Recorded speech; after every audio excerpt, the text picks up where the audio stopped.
Hey, everybody, and welcome to the new and improved Human Reaction podcast, where it's always our mission to arm you with the knowledge and mental models you need to fight media misdirection and end the mono-narrative.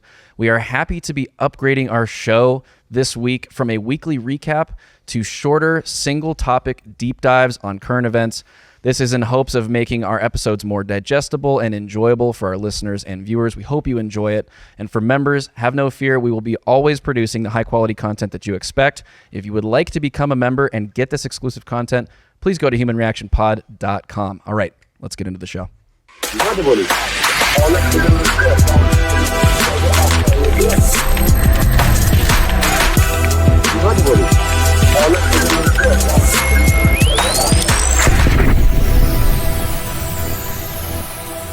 I am happy to be joined by my usual co-hosts, David Rand, Kyle Mack, and Bennett on the buttons. How are you doing today, boys? Doing great. Good. Now I got a camera for Bennett. Look at that handsome guy. Look at this guy back here. Beard looking majestic. Yeah, the beard looks good. Everything else, not so much. You know, the beard really gives you like a hint of, honorary ginger vibe going on. Yeah, no, I have a red beard. It's quite red, yeah. Yeah, so I've literally filled in for all of you. I've got the redhead covered. I had the bald covered at one point, and I've made fun of libertarians once. So I got all of you guys down. All right, David, what are we talking about today? Yeah, so we have the election post-mortem, and man, what an election season it was, right? Yeah. What a doozy. I feel like the results of the election as they come in are kind of like as a country, we're tested for STDs, and they came back negative, right? Like, it was like we're almost there. Sweet I guess. I mean, I think for half the country that's true. For the other half, it's probably positive. Yeah, right. That's the other how the other was feeling. Republicans gained the Senate, and we're finding out what's going to happen with the House. And now that we're kind of through that battle, we want to understand what happened this year, especially now as all of the analysis of the elections have rolled in. Who voted? Who didn't vote? Why did they vote? What are the motivations? That's what we'll be digging into today. But before we jump into it all, I just want to present this lovely meme from our Discord. Go join our Discord. But we have 2 Canadian Mounties asking where the celebrities are, and they haven't found a single one yet. Not a single one, sir. It's my motherland. They're willing to accept all the celebrity immigrants, but they just can't. Nobody's shown up yet. Well, I think they've probably got to, get some affairs in order, right? Yeah. Burn all the documents and then book some plane tickets and. Well, first they have to virtue signal on social media right. about how crazy and how awful that America is because we elected a dictator Nazi Hitler.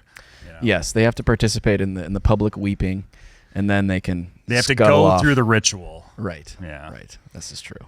If you are a small business owner looking for exponential growth, you have to connect with Adam Thune at Intellectual Patriots. He will revolutionize your business game and help you get to the next level. Adam can streamline your business practices and advertising strategies to improve your bottom line. His expertise in data engineering means he can build you the systems you need to collect and analyze market data. His mission is to provide you with invaluable insights to fuel your success. From grant writing and business proposals to digital systems integrations, even AI management. Intellectual Patriots is a one-stop shop for cutting-edge solutions. Don't wait another second. Visit intelpatriots.com to learn more. That's INTEL patriots.com.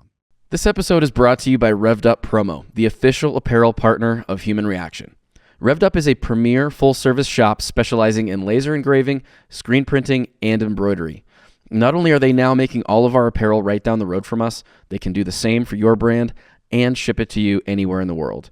Revved Up helps you navigate the extensive universe of merch options and uses state-of-the-art techniques to showcase your brand in its very best light. So if you want to support our show and our generous sponsor, you can now do so by buying our merch and by turning to Revved Up Promo for your own custom apparel needs. Reach them at revveduppromo.com. That's with 2 V's and 2 P's, or just check the show notes for a link.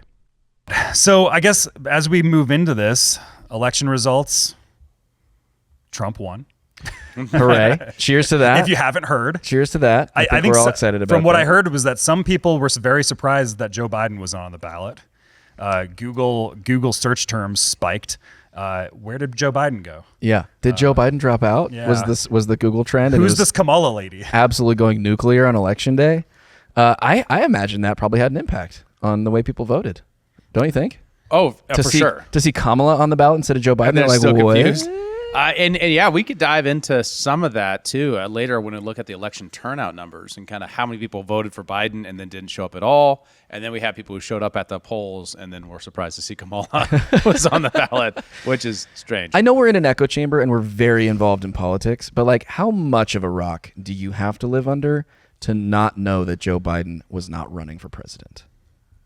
I got a corollary question. How many of those people knew that Donald Trump was almost assassinated and Very good didn't know question. that Biden pulled out? And that might be explain a lot of the actual total shift to the right. Yeah. If people didn't realize that Kamala was president, but did realize that Donald Trump was shot in his Yeah. attempt to become president. Yeah. That might be a big explanation. Very strange stuff. Let's have a look at a map here and see how things turned out. Oh, it worked. Yay. Hey. All right, we got a new tech stack, guys. I got a little confused while everyone else was talking. My David's bad. a boomer. It's fine. We'll bear with him. Hey. So we currently have Trump at 295. We still have Nevada, which does look solidly Republican, although it hasn't been called yet, and Arizona, which looks solid as well. When you look at this map and you see the kind of the black mixed in with the red, these are the states that Trump flipped. So he flipped every necessary swing state. Wow. And If it's you were to- looking like Trump's going to hit 312, right? Which is a pretty resounding victory. I'd say so. Enormous. Right. I mean, if you were taking bets beforehand, there were some people who predicted this, right? I predicted he would get Pennsylvania and Georgia and Nevada and Arizona, but I did not think Wisconsin and Michigan went that way. But it does look like a resounding victory on all those fronts. I mean, it was pretty close. Wisconsin's only within 1%. Both of them are within 1%. Like he edged out those states. Really? Yeah. I mean, they were much wider margins coming into the 70, 80 range of percentage of votes counted. So those must have closed with the final vote tallies. More urban districts basically coming in. Gotcha. And we're still, according to reports, there's still boxes full left to be counted and stuff like that. I mean, I don't think Truckloads full, in fact. Yeah. I don't think we'll see a change in the outcome based upon that, but it's understandable. We're still at greater than 95% of total amount of votes counted in these states. So that's where that. As far as for the Senate is pretty much made up at this point. We still have, of course, Nevada, which looks, solidly in the blue camp, but that's, it's only tens of thousands of votes left to go. And then Carrie looks like she lost Arizona, but they're still counting. Now, is that an anomaly there that Trump was elected at the top of the ticket, but Carrie Lake did not win underneath that? Well, it's a different. No, split ticket voting. I don't know. It depends. So I've always associated split ticket voting with Montana specifically because I'm a specialist in that area. But it maybe that's becoming more common across the states. There's always a difference in coverage of the top of the ticket versus lower down tickets. So there's more information, a richer information environment at the top of the ticket, which does tend to swing people that way, right? But like Kyle was saying on the live stream, and if you missed live stream, you really missed out. 7 hours, crazy. Yeah, it's a lot of content. Kyle was mentioning in the live stream just to the degree that Arizona politics is definitely bifurcated on the neoconservative line because of the history of John McCain. Right. And to a degree, Carrie Lake was a bit of a repudiation of that tradition of the Republican establishment there. So maybe she didn't get the same kind of support. And maybe there was just less positive media coverage. The sense that I get in Arizona, and I was just there about a month ago, and the sheer amount of ads, a lot of abortion ads, like every 15 minutes on TV, 3 abortion ads. Carrie Lake is too radical on abortion. Like it's just, and paid for by the super PAC that was involved with John McCain and all his people, right? And so it's like Republican neoconservative super PACs paying for all the attack ads on Carrie Lake, and they have like institutional control in that state, from what it seems like. Wow. And also, she's very much a firebrand, and there's she's got kind of that 2016 Trumpian energy that I think turns a lot of people away. So it's kind of like you're either really like her or you really hate her.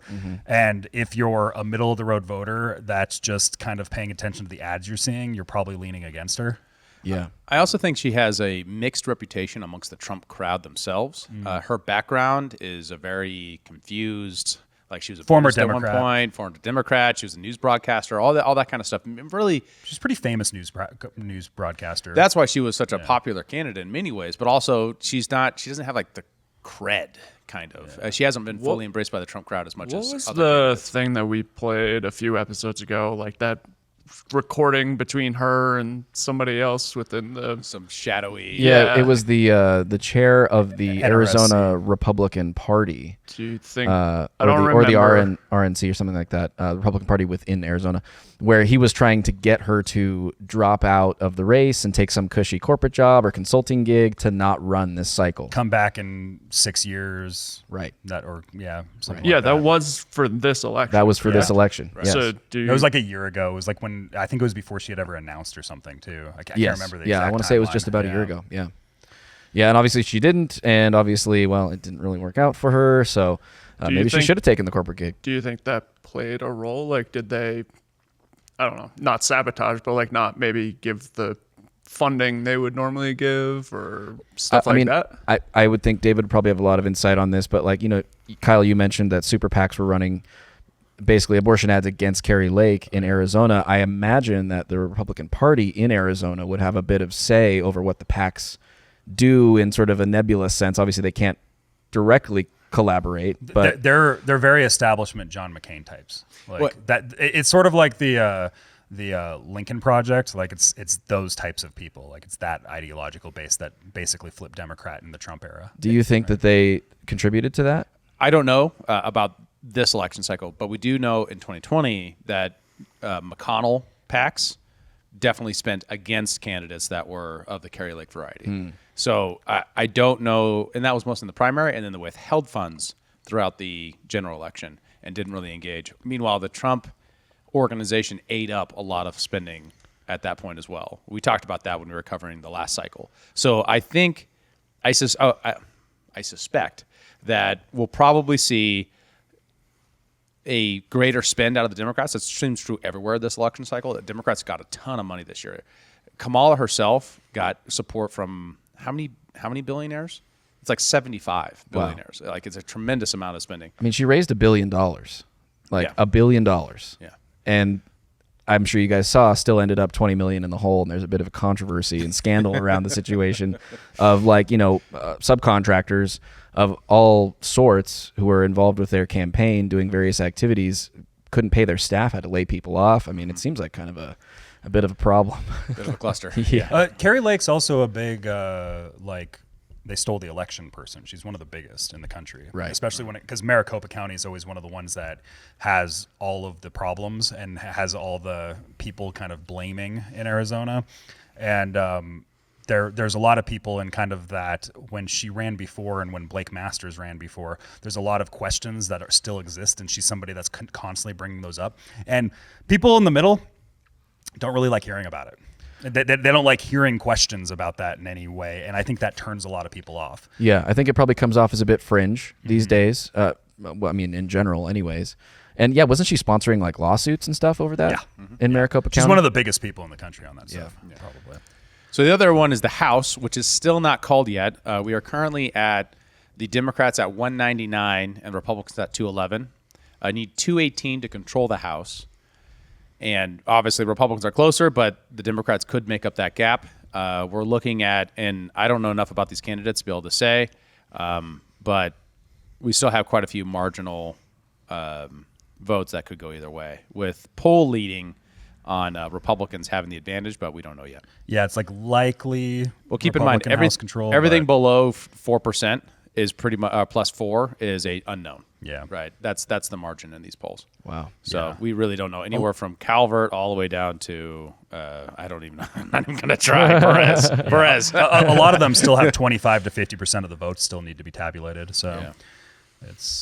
some of those could go either way, but it looks like it leans Republican House control. Yeah. But it's So not obviously necessarily. it's not settled yet, but it looks likely at this point. Do you think that the Republicans will retain control of the House? It's more probably. More probable. Yeah. And what would be, for folks listening, what would be the major differences between a Republican-controlled House and a Democrat-controlled House with respect to the other Republican wins this election? Well, I mean, obviously, in order to get anything passed, you need 60 votes in the Senate and a majority in the House. The current incentives in this age is you basically run your opposition. If you're the majority party and you have the opposite president, your job is to keep them from getting wins. Right? That's how they see themselves. So you just block everything they might bring in terms of legislation. Exactly. And so what that means is if it goes Democrat, we're going to see a lot of executive orders and not a lot of action. We'll see continuing resolutions. Spending won't get addressed. We won't see systemic reforms, probably. We might get some wins, right, out of a Republican administration in the Senate. Because the Senate's the bigger filter, you can pull away more Democrats in the House. That said, since basically the Boehner era to the Ryan era in the House, it's very difficult to get real changes in the House by process because the Speaker controls so much of the process at this point. Without some kind of systemic reform, which isn't going to happen by the Democrats if they're in the minority, that's not going to change. Depending on who they elect for Speaker, and if it's Johnson again, we're probably not going to see a change there either if the Republicans are in charge. Last part of that, even if Republicans gain the House, you still have 8 votes in the Senate you got to get out of the Democrats in order to get anything substantial changed.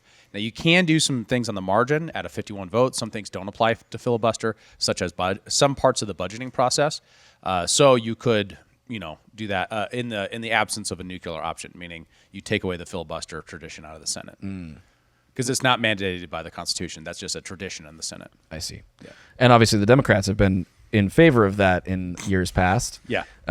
And Republicans have too, to be honest. I mean, but it's always a little bit more muted out of the Republicans because they're just by definition, by nature, more conservative and more traditional. Sure. And they're more likely to respect that tradition in many ways.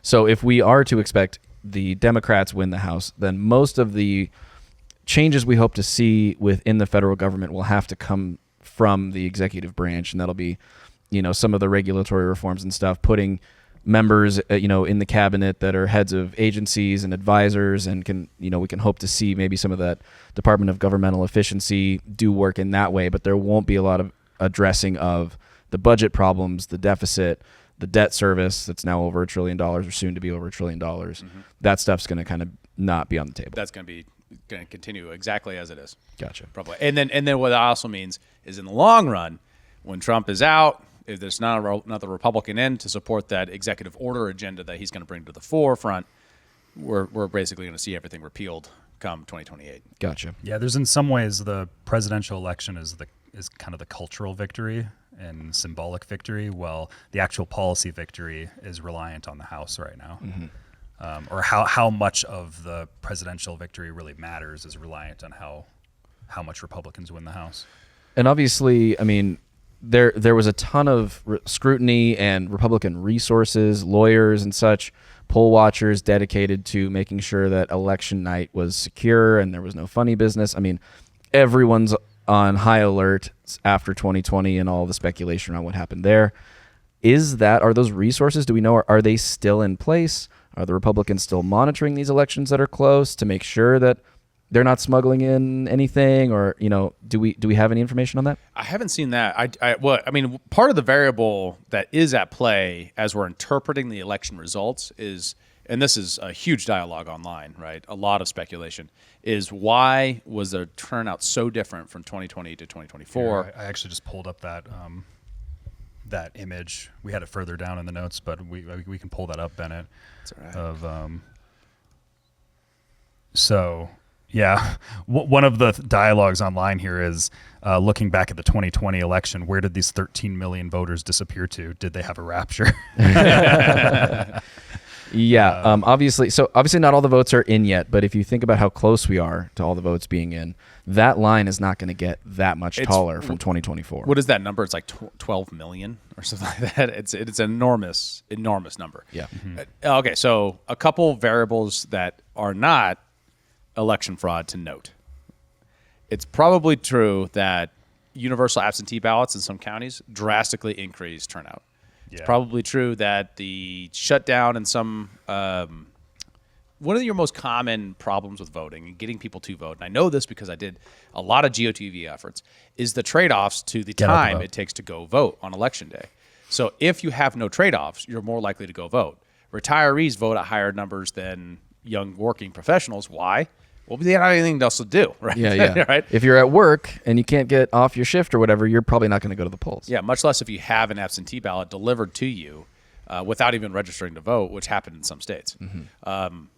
That Now, a lot of people look at that and say that's voter fraud, and in a lot of senses, it's at least at minimum a claim of unconstitutional votes that if you brought up a lawsuit, which they did in many states that said, hey, you did this unconstitutionally, and you sent people ballots who shouldn't have received ballots by the law of the land that passed by the legislature that can't be changed in the state of emergency, the judge is unlikely to say, okay, I'm going to disqualify all these votes because it's even hard to pick out which are those people. Right.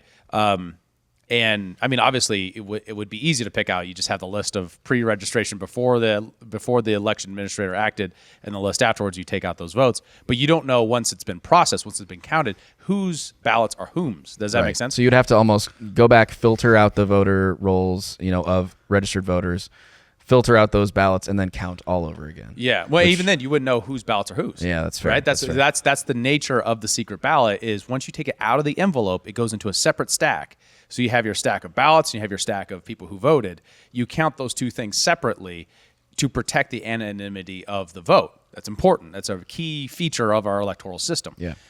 That process means you can't get those people back out of the system. Right. So in the sense of people who are complaining to say, and have been complaining reasonably for 4 years now, that was fraudulent is totally understandable, and it's a sensible claim. Additionally, that legislators acted between 2020 and 2024 in many state legislatures to make changes. Now, in the state of Montana, for example, ID votes were already a thing, but a lot of the changes to the electoral processing of registration were challenged by courts and then killed by our courts after the legislature acted. Right. Other states, I'm pretty confident Georgia is one of them, changed their processes too. We saw quicker returns. We saw maybe more reliable returns, less like sketchiness on the margin. That all could be there, and that all could be cultural changes too. Florida also saw substantial election security laws come into place, and then obviously their returns were very quick. And a lot of counties that were previously blue, Miami-Dade specifically, were very red this election cycle also. And of course, they've had a huge influx of people to the state of Florida because of their policies over the last 4 years. Since COVID, it's been a hotbed of people moving in there from other states, blue states particularly as well. So I'm not sure you can really, say, oh, it was just the influx of Republicans into the state, but there seems to be a correlation there. And another interesting correlation, I don't know if you guys knew this, but all the states that Kamala won do not require an ID to vote. Every single one. Wow. Yeah.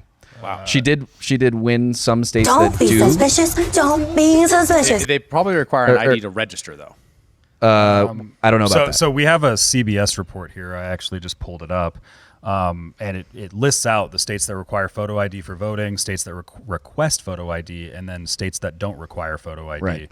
And So there are states- It's 28 states that don't require photo ID. And there are states in here that Trump did win. But every state that Kamala won is on the list of states that do not require an ID to vote. And just noting, 28 states don't require photo ID. That's more than half. That is a lot. And out of the ones that states that request it, and then the states that have hard requirements for it, like that's even split in half. So Yeah. there's a difference between like the hard requirement versus the requesting of it. Yeah. Right. Well, so you wonder. that ID, that isn't even. Montana's not even on that list. It should be on the list of states that require. Oh, interesting. Yeah. No, at least according to the CBS, it's that they request. Yeah, they're wrong. Yeah. They require. Interesting.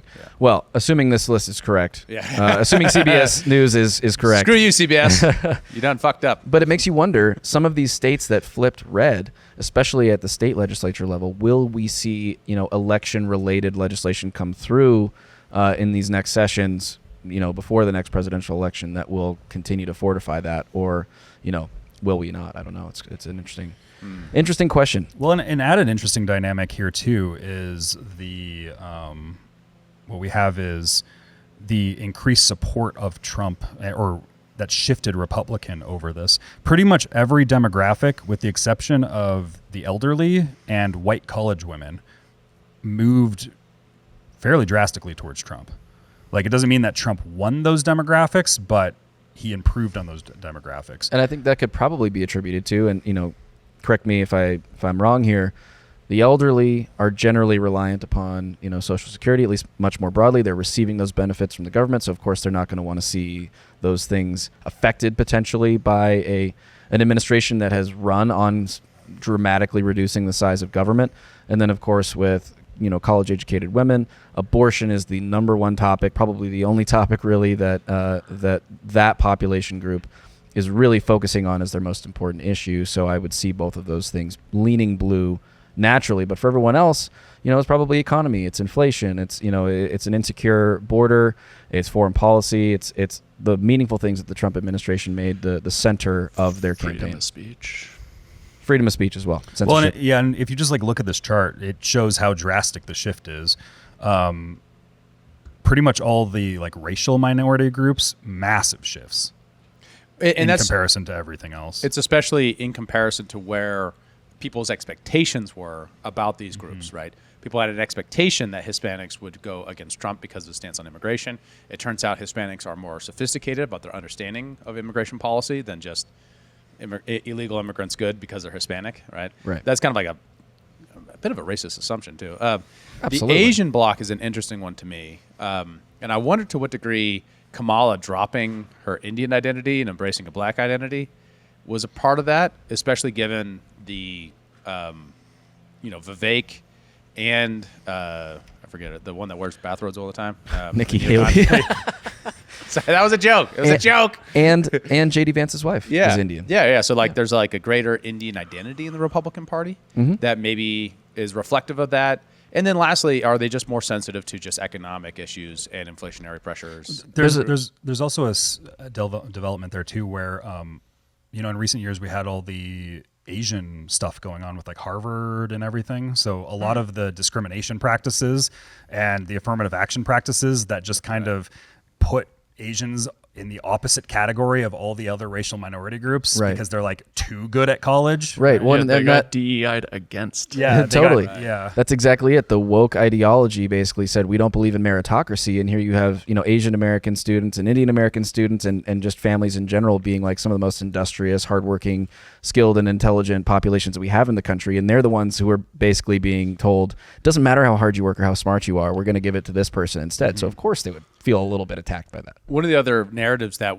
is not confirmed by the exiting data that we're getting about who voted and how they turned out by area, right? These are, keep in mind too, these are guesses. These aren't known knowns, right? We don't know who these people voted for. We just know by who voted where, and we know by who ended up voting this year and how much Trump won those districts. So just keep that in mind. But the women in general still move to the right. Interesting. In this environment, even given the pro-abortion thing. Interesting. Because, and you see this in quite a few states where they passed pro-abortion stuff or they defeated pro-life stuff and then voted for Trump. Yeah. So this is a narrative across a couple different states. It's just that the male change was much larger than the woman's change. Right. To the right. Yeah. Well, that's a really interesting dynamic. It happened here in Montana. We codified right to abortion and voted for Trump overwhelmingly. And I think that this is sort of an interesting paradox for someone who voted against Trump because he wanted a national abortion ban, quote unquote. Of course, he said he didn't all throughout, his campaign, but the media ran with the fact that he did, which is completely false. But here you have, his actions by installing Supreme Court justices that ultimately ended up repealing Roe v. Wade have returned it to the states, and you have states codifying it. So, yeah, while there might be a couple of states that are more conservative and are trying to pass legislation in the opposite direction, I think the overwhelming trend is in the direction of pro-abortion. So it seems to me like the concern there and the reasoning to vote for Kamala is really, really unfounded given the election results. And I think this demonstration from the Wall Street Journal really shows the difference in movement over time. So you have 2018, 2020, and 2024, and how women still moved to the right amongst those groups, but men moved larger to the right until the point where they're actually winning, especially amongst the age groups of 18 to 29, which is an very interesting phenomena. Yeah. What is it about that? And to what degree is the medium the explanation? Because that's kind of the common one. Sure. Who did a better job actually going in front of those voters, being seen by those voters because they're not on cable television? And to what degree it was issue, like inflation, economy, things like that really drove that. Yeah. Same thing with, as we were talking about, Black and Hispanic voters. What do the numbers in the circles mean? That's their percentage of from margin. Okay. Right. So if you look at blacks, typically vote 80% Democrat. In 2018, by 2024, they're voting 67%. Got it. Hispanics 31 to 14. Keep in mind that if you go further back, and people forget this, Bush, for example, won the Hispanic vote actually had greater than margin, right? that itself was a unique moment, right? You had a president who could speak Spanish and could get on Spanish television, right? It was a very different era moment. And then the other part is that is issue 2018 immigration is kind of back as a major issue from 2018 down a lot by 2020, right? That got taken up by COVID, got taken up by a lot of other issues, and now it's kind of back as a major issue facing the country on average for a lot of these voters. Yeah. Well, and I think to your point about who did a better job of getting in front of some of these constituencies, the young men, for example. I mean, Trump did a great job of humanizing himself and appearing on Flagrant with Andrew Schultz and Theo Vaughn and Nelk Boys and Aiden Ross and like all of these, Joe Rogan, obviously, all of these outlets where young men tend to find their content. And, I think there was a really good case made for why young men should get out to vote if they want to try to unwind some of this anti-patriarchy narrative, protect their rights to free speech and all those things. I think also a lot of these minority groups are just kind of sick of being pandered to. And you have Kamala going on to all the black podcasters like Charlemagne the God, Shannon Sharp, etc., and just going to them. But the one with the NBA guys that we talked about too, that I forget the name of. Yeah, I forget the name of it. But there's also a dynamic there is who's the number one podcaster for black Americans? Joe Rogan. Really? Yeah. Interesting. So she's going on and pandering to those audiences there, but the number one podcaster for black demographic is Joe Rogan, and she didn't go on there, which is actually where most of them are, right? Yeah. So it's kind of strategically, even for what they're trying to do, they're not doing it in the full effect that they should be. Yeah, right. Exactly. I have a question. I don't know if anyone's seen yet, but do we know what the overall men turnout is compared to the last couple elections? Very curious to know that. Because I mean, my Twitter feed was like all about people trying to get men out to vote. So I was curious to see those numbers, but I have not seen them yet. Yeah, that's a good question. So overall men. Yeah, like as a whole. While you're looking at that up, another notable, just kind of reading the data here, is that Trump did better with women than he has in the past, but he lost with college-educated women. So there's that bifurcation that exists too. Interesting. Right. What's going on in these colleges, guys? There's a good question. I think we know. Yeah, very interesting. What about the Muslim vote? I mean, I know that there was some, a press conference that was held prior to the election in Michigan, which has a very dominant Muslim population.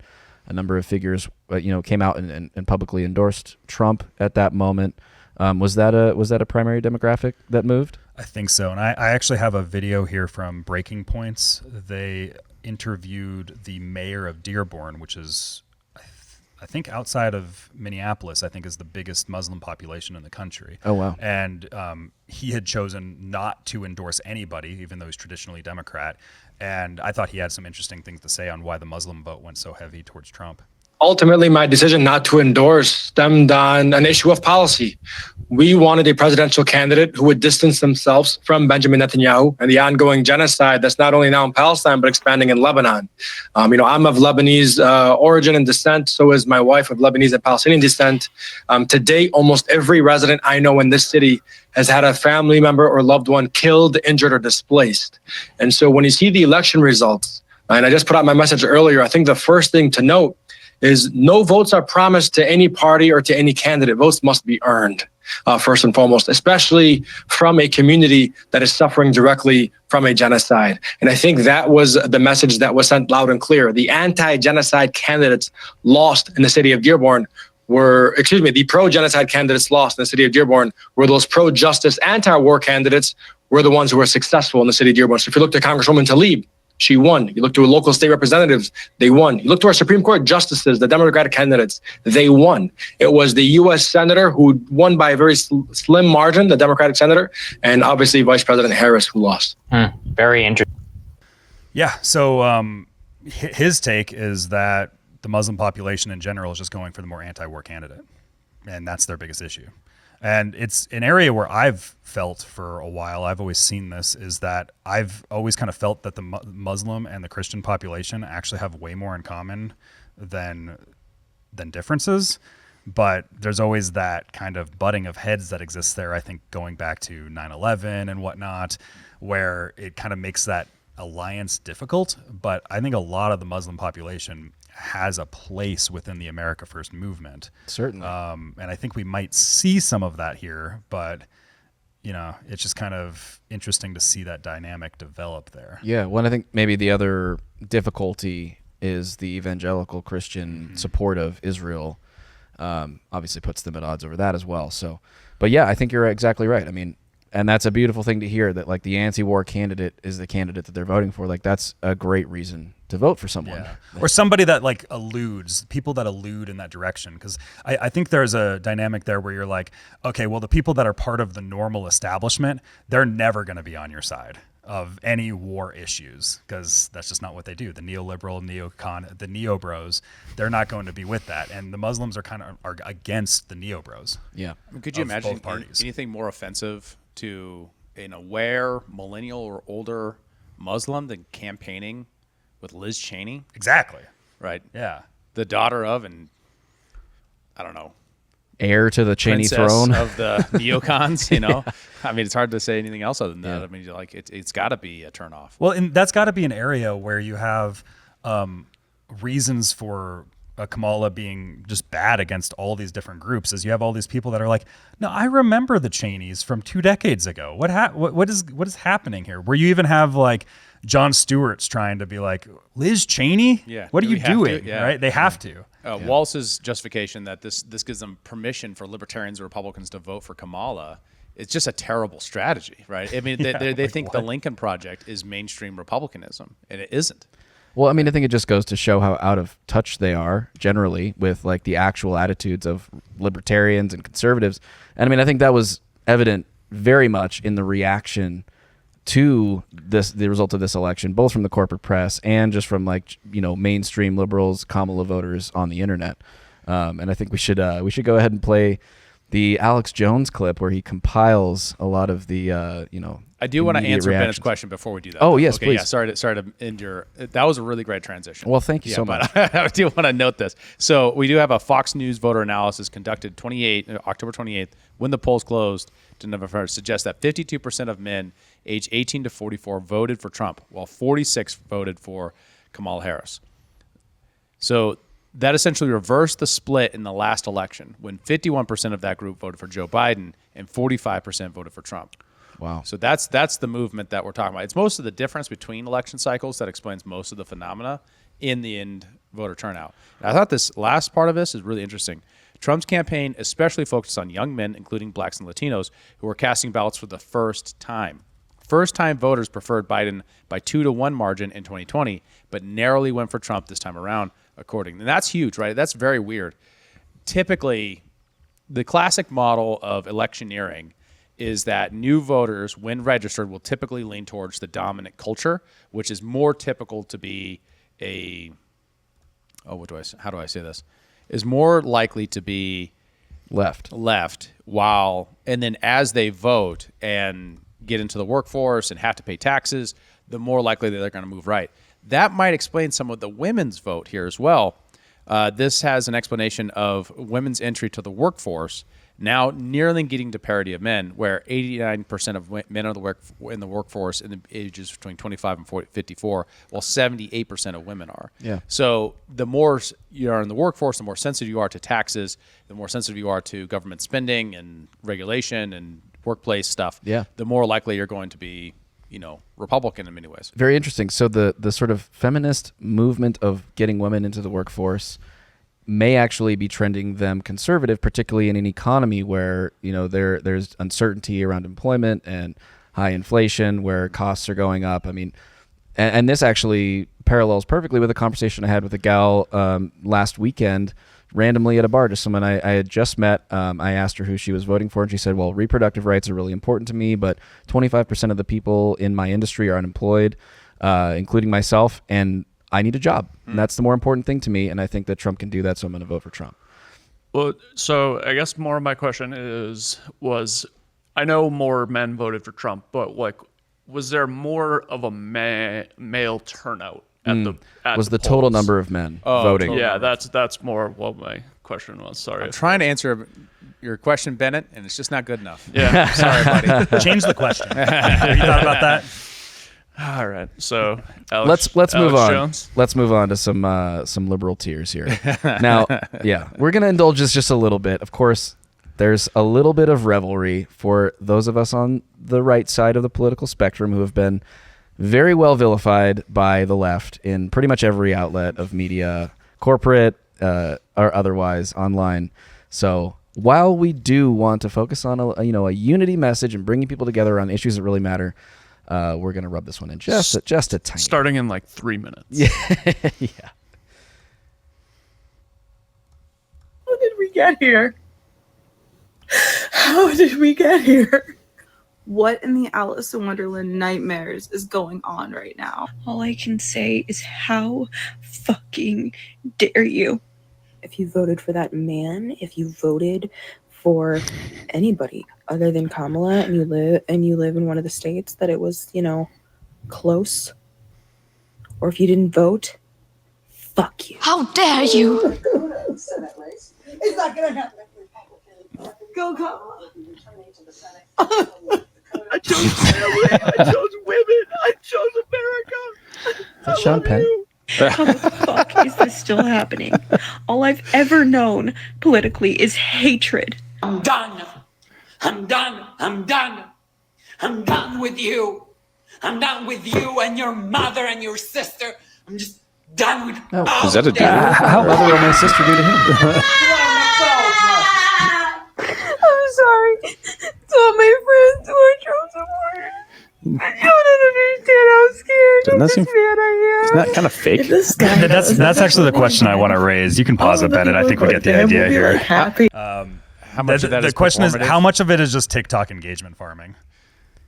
Yeah, some of those don't look that legit to me. Yeah, or like- am I just a calloused human being? Because I've been getting in group chats over the course of the last several days just inflows of more and more of these types of videos, and I feel like 80 to 90% of them are not real. They just wanted to appear in the Weepy compilation. Yeah. Well, because it's free views, free followers on TikTok, right? So this is the trendy thing to do if you're in that part of the algorithm. Some people now, there are some people that it's like, no, it's real. And a lot of these people are probably lefties that are upset, but they're all overplaying it. Like, Oh right, yeah. Well, know? can you imagine if Trump had lost? Would there be any conservatives crying live on TikTok? There'd be like 3. Maybe. But this is like very much sort of like, in my view, a very narcissistic thing to do.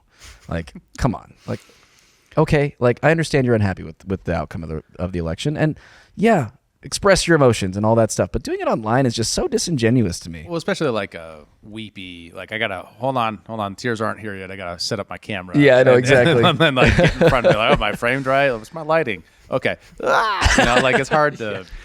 My chiropractor, who I follow back in Boston, he posted something. It's just like a blue flag, and it's like, I did not record myself crying today. Marked safe from. Mark's safe. So, and one of the dynamics here that I think is interesting is there is this reaction, and then the Republicans all go like, "Ha, look at these guys crying," and everyone goes like, "How dare you?" Right? Yeah. To be clear, How the Department of dare you. Homeland Security in 2018 said libertarians are domestic terrorists. Yeah. That's actual, like, I'm worried about things because an actual government agency has said anyone who has a Gadsden flag and believes in the non-aggression principle is probably a domestic terrorist. That's a Brennan government said that on organization. live TV. Yes. So, like, if you're talking about who's oppressed here, I'm not saying we got to win the Olympics on it, but I think there's a lot more legitimate concern amongst those types than these folks who are like, oh, he's going to do a trans genocide. That doesn't seem likely, guys. Where's the evidence for that? Yeah, Like, just where? Well, and all the evidence points in the opposite direction. Is who are the people getting shut down from their banking, from their social media, the people going to jail? Who are the? It's all been on the conservative side, Yeah. right? You've still got January or in 6th. right-wing cultural side, right? Exactly. You've still got J6 protesters who were completely nonviolent, didn't hurt anybody, in prison, like being tortured at the moment. People that worked for Trump. Yeah. Yeah, exactly. In large swaths. Speaking of, the Jack Smith cases are all getting thrown out. Notice that. It's crazy. I'm starting to think it might have been political. How dare you? It's crazy. I don't know. I thought Ben was going to go for it. I'm not your dancing monkey. So we also have this from Reddit, right? Use their own stupid traditional views against them. Cancel all future plans with men and this is in the 2X chromosomes, like women's Reddit, right? Wait, why 2X chromosomes? Is that what makes a woman? Is that what a woman is? What is a woman, Joe? Yeah, right. Wow. Okay. All right. Just want to make sure we're clear on that. Yeah, a user says, use their own stupid traditional views against them. Say that you don't want sex before marriage. Say that you are waiting for the right man. They will be seething because they are sexually dependent on women who they call, quote, sluts. See, this is the best angle. Another user says, see, this is the best angle. No sex before marriage. Give them what they voted for. The response is Reddit lies based. Yeah, I know. I was like, incidental flood of trad wives incoming? I don't know. We'll see. We'll see. And this culminates in another thing called the 4B movement. I tried to find a good clip of this, but they're all very long. And at least one of them is women shaving their heads. Yeah, that seems more committed to the bit than crying, you know? Oh, for sure. And ranting about how men are to blame for this election cycle because they failed to protect women's rights, in this case abortion, by electing Trump. And this association between Trump as being anti-abortion was like the thrust of the campaign. So these are very clearly true believers because they've really missed what I think a dominant amount of the group of people did, because we're kind of looking at a very niche part of society, that these things are the same thing. By voting for the man, you're voting for oppressing women. By voting for the woman, you're voting for the liberation of women. Right. And the 4B movement, what it says is kind of like that one I posted, but just a little bit less traditional and a little bit less in the niche of based, is basically women who are opting out, saying, and this is a movement that started in Korea that I don't know how big it is. I don't know the relevance, but it has a lot of traction in feminist spaces online of women in Korea because of the patriarchy opting out of relationships with men and saying they're going to go their own way. Right. Yeah, I think the four Bs are words in Korean that mean like no dating, no sex, no marriage, and no kids. And so B, I think, is no. So it's for the 4 no's, basically, from the research that I did on it, which does seem like, it's like a radical feminist movement. I don't know how widespread it is, but it obviously is picking up some traction here in the U.S. We got major views on TikTok. Like, it's got really big. And from this whole, we got to punish men. And it's not, in Korea, as my understanding is, it's like a relationship to the overall picture of female suppression in Korea. In this case, we're going to punish men because Trump became president. Yeah, with a new 4B movement for America. Now, could this backfire?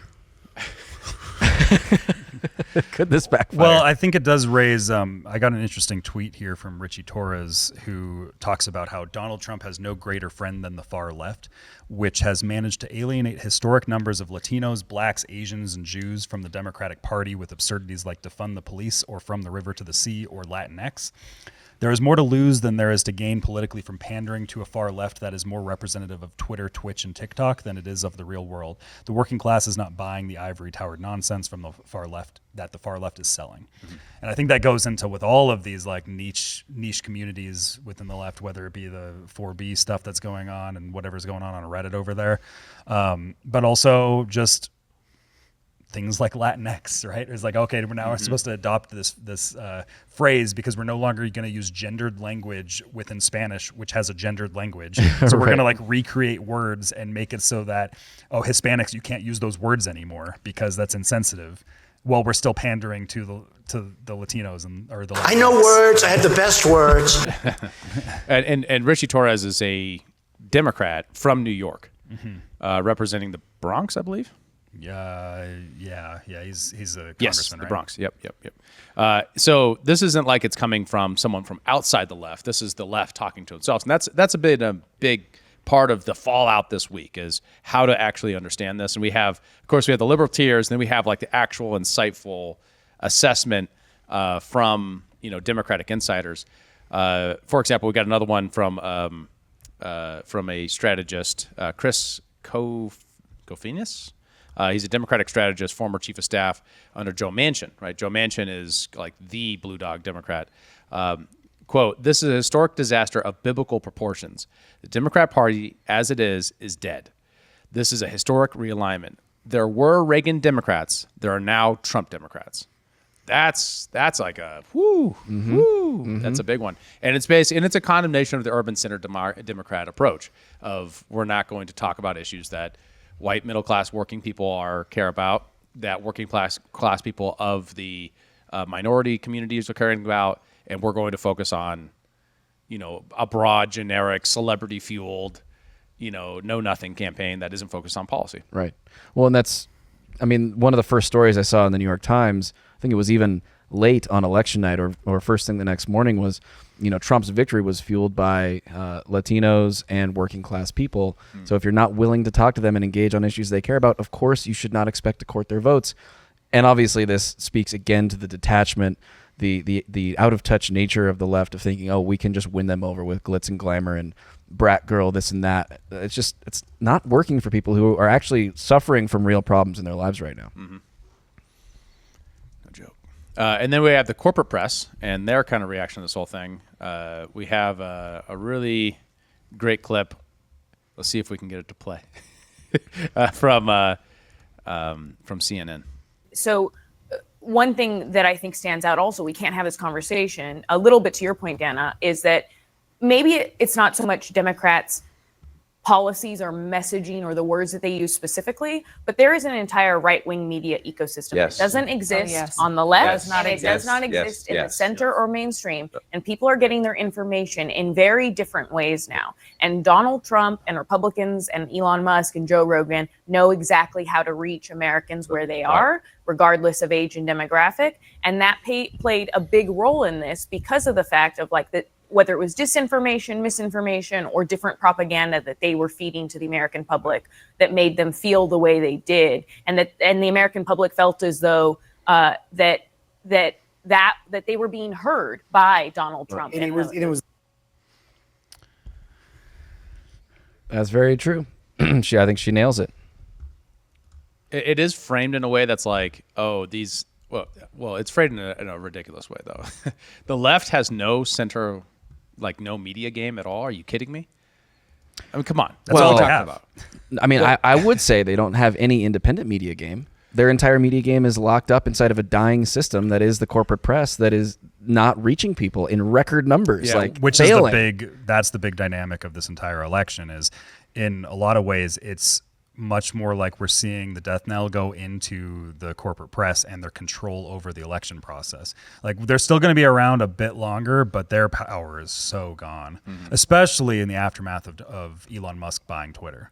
Right. But then when we're looking at it, it's no, presidential candidates from here on out, they have to go on the biggest podcast in the world. They have to. They have to go on Flagrant. They have to go on Joe Rogan. They have to do these. They have to do the comedian circuit. Totally. Which is now the late night circuit. It doesn't matter going on Jimmy Kimmel or Jimmy Fallon or any of these guys, Colbert anymore. They just do not matter anymore. It matters to go on Tim Dillon, Andrew Schultz, and Joe Rogan. Thank God. They're the late night. And I'm not sure they're not even, quote, coded right wing per se, right? This is I think a misnomer from her approach of how she's criticizing it, right? Sure. When talk radio was the only voice for the right, that was how people coded talk radio, right? They said talk radio is a right-wing institution. Now, there were left-wing talk radio shows. They just weren't as popular. But at the same time, you had the New York Times, the Wall Street Journal, the New York Post, all these mainstream media outlets at the time were all left-wing coded. So this coding of what it really means to be that's a subjective evaluation of the person perceiving it. In this case, she perceives all of podcasting now as being, quote, right-wing because that demographic went that way. And I think that's post-fact sensible, but also it kind of misses the point, which is that the Democrat Party disenfranchised those people. Exactly. They very specifically did not try to cultivate those people. Exactly. They didn't go to the Libertarian Convention and try to do something, cut deals with that demographic. They didn't go to Joe Rogan and try to make those attempts because they brought a candidate that was historically unpopular to all those people to start with. So they were already working behind, and then they didn't try to cultivate it. Well, and also, I think comedy in general has trended right wing because it's been the right wing that's been defending free speech, and comedy has been doing the same thing. So there's this natural alliance that has occurred over the course of the last several years that has created this natural, coalition there, and the left is just I mean, we always joke they can't meme. Like there's not a lot of like good comedy that's coming out of the left. No, they can just cry. That's all they do. Cry on demand. They cry and they call the cops on like whatever party and whatever fun is being had. Yeah. And people want to be part of the engaging fun now. Yeah. Like that was the example of the Madison Square Garden stuff. Is everybody's like, oh my God, Tony Hinchcliffe is going to sink the campaign. It's going to be Tony Hinchcliffe's fault because he made a Puerto Rican joke. He's like, no, Trump actually did exceptionally well with Puerto Ricans. He did. And no one was happier for that than Tony Hinchcliffe. Shane Gillis had a thing about how Tony Hinchcliffe is like the Archduke Ferdinand of World War III, right? Like him making a Puerto Rican joke like cascades into World War III. Well, Rogan was saying on his interview with Dave Smith yesterday that they were at the Comedy Mothership, which is Rogan's comedy store that Tony Hinchcliffe does his shows at. But they were there on election night, and Tony's just sitting there like, see, he's doing better with Puerto Ricans than ever. he's just like really hoping that that's the case. But that's part of like the male-female thing too, right? If you're reliant on female votes and then like the culture you demonstrate in your election process is more fainting couch, is more like how dare you, as opposed to funny joke. He's not being serious. He's a comedian. That's a more masculine approach to how you treat speech and comedy and these sorts of things. And so the expression of that is in the vote. That is probably the biggest white pill of the election season, right? You could tell a joke about Puerto Rico, and then Puerto Ricans were like, good one. Rather than being like, how dare, I'm going to vote against you now. Although the celebrities all signaled the opposite. They did the fainting couch thing. As did the Puerto Rican rapper who had previously endorsed Trump. He rescinded his Bad endorsement. Bunny. Yeah. And went the other way. And that just shows you how jaded they are, right? Just how strategic that is. How it has nothing to do with principle, has nothing to do with real political calculation. It has everything to do with public signaling to who you think your base is. Right? Well, it's also a crazy thing too, where you have people like AOC, who was one of the forefront of the hating on Tony Hinchcliffe people, saying that she's a fan of Kill Tony and has gone to live recordings of Kill Tony before, but this was too much. Just too much. Like, you can't have it both ways. No. If you've seen Kill Tony, you know what you're in for. Yeah. Meanwhile, she's like, I grew up in the Bronx. I have a thick skin. I like edgy comedy. Like, well, obviously you don't. Yeah, obviously not. Or you're lying. I was gonna say she might, and she's just playing the part. Like I said when we showed the clip of her in Walls, I was like, she's a terrible actress. Like she was clearly just doing the fainting couch. Like I don't actually think she was offended. I think she's just pretending to. Well, and she was trying to pretend like she didn't know who Kill Tony was, while also knowing who like Tony Hinchcliffe was. Where she's like, yeah, I think that's a comedian, Tony Hinchcliffe. Right. It's really disappointing. But she's also a fan. It's like, what are you? What are you doing? Wow. And that, one other part of that narrative is authenticity. The authenticity as like your branding, your marketing, everything has to come across as authentic if you're going to be taken seriously by younger generations. That is the currency of our time. Yes. The Trump campaign seemed to understand that. Well, the Kamala campaign, if they didn't understand that, didn't execute on it, or Kamala was such a flawed candidate, she failed to come across as authentic, even in the situations where it was most friendly. Right. I mean, like that interview when she had Tim Walz there, she didn't come across as authentic, even though it was a super friendly interview. Her first interview also. Yeah. Well, it's also classic media training is to keep repeating the same talking point over and over again to all the different outlets and hope it sticks. But now we have family. But now we have the internet, and when you just see compilation videos of "I'm from a middle class family," you look crazy. Right. And like you don't have any substance at all. No, like, it's just like there's nothing there. Where it's like Trump repeats himself too, but he repeats like certain narratives and themes that he tries to strike. But I was on the phone with a very rich man, a very powerful man. I saw the rocket coming down. It's the gantry. They call it the gantry. But like gives it a big hug. But he changes up the narrative, and he flows it. He weaves things in all the time and kind of changes it up where it's much more like, because we repeat ourselves on the podcast with the same talking points that we kind of have, but like we try to like weave it in with whatever we're doing, and we have like themes that we're tackling. Trump's more so hitting the themes while she's still hitting the corporate talking points. Right. Which is she's hitting the script. She's hitting the script and that's the different dynamic where it's like, yeah, Trump repeats himself, but he's like thematically repeating himself, where she's just like, this is my script and I am going with the script no matter what. And this is why I have to have controlled interviews, because there can't be anything that goes outside of the script. And, you know, and this theme transcends the broader level of politics in general. The left is the script and the right machine. is improvisational. It's dealing with real life and dealing with uncertainty and risk. And the left has to control everything in order for their narrative to work because it's unnatural. That's how machines purely. work. Yes. Right? Yes. So the other narrative that formulated is you can blame MIM, and then very specifically the corporate press using their proxies for minorities, blamed minorities, especially minority men. And this is a clip from Morning Joe doing exactly that. I just say really quickly, too, Democrats need to be mature, and they need to be honest. And they need to say, yes, there's misogyny. But it's not just misogyny from white men. Mm-hmm. It's misogyny from Hispanic men. Right. It's misogyny from black men, things we've all been talking about, who do not want a woman leading them. Might be race issues with Hispanics. They don't want a black woman as president of the United States. You know, the Democratic Party, I've always found when you're sitting around talking, they love to just sort of balkanize everybody into these separate groups and say, oh, white people don't like women and black people. No, it is time for the Democrats to say, okay, and you and I have talked about this before, a lot of Hispanic voters have problems with black candidates. Right. A lot and of, with other Hispanics. You got some that don't like each other. And some of the most misogynist things I've heard going on this Get Out the Vote tour came from black men. I mean, misogynist things. So you're absolutely right. It's not simplistic. And we've got to have real honest conversations about it. Real honest conversations. Well, and this just echoes the, you know, there's a problem with the brothers. The brothers have to get out and vote for it. Some of you just aren't accepting that there's going to be a woman president. Yeah. Pretty good Barack Obama impression. Not bad. Yeah, Now let me be clear. Well, let me be clear. I think the Democrats kind of set themselves up for this failure because of the way they draw their coalitions and the way they brand themselves internally, where they can't deal with people having individual identities separate from their group identity.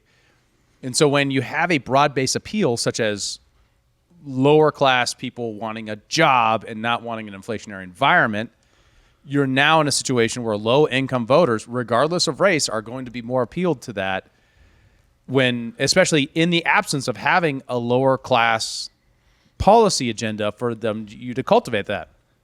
Bailing out people with college loans is not appealing to anybody who has a job.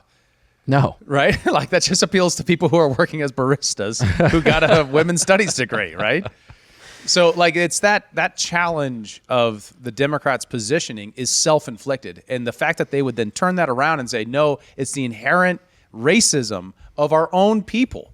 And how is that going to get them back? I mean, Al Sharpton being, of course, that he's literally the king of blacks, right? That's like his whole role is they roll him out and they say, Al Sharpton, you can speak for all black people now, right? And he's like, yeah, well, they're all, yeah. Well, he's still trying to hold on to the title, I guess.